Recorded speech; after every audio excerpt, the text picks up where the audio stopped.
today's video, we will see how to reset the Dyson vacuum battery reset, reboot, and not charging fix.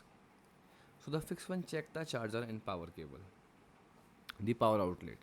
So remove the vacuum from its charging dock and plug the Dyson charger directly into a vacuum. Rather than using the docking station, try a different working wall outlet. Inspect the charger cable and plug for visible damage. Do not use the charger if the cable or connector is damaged.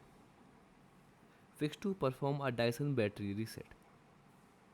So disconnect the charger from the vacuum and make sure the vacuum is not connected to a charging dock. Press and hold the trigger for 10 seconds and release the trigger.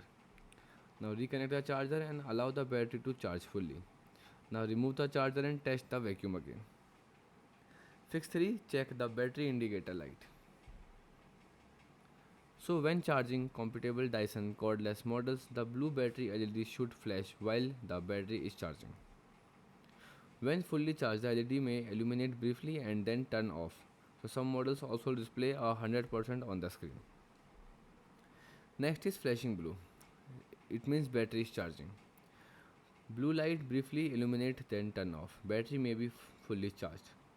No light, check the charger. Outlet, battery connection and charging model method. Next, red amber warning.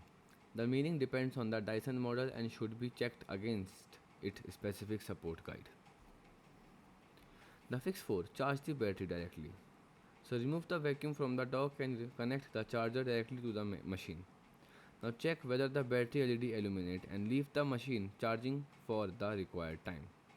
Now test the vacuum after charging, and some Dyson models can take up to 4.5 hours to fully charge.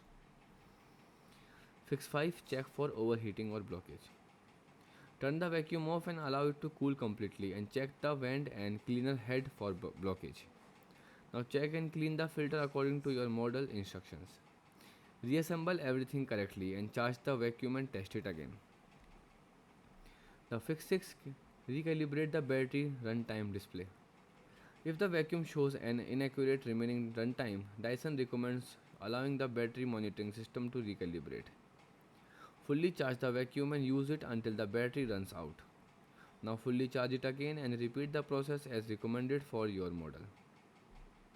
Dyson says some models may need approximately 5 full charging cycles for the monitoring system to better calculate remaining runtime.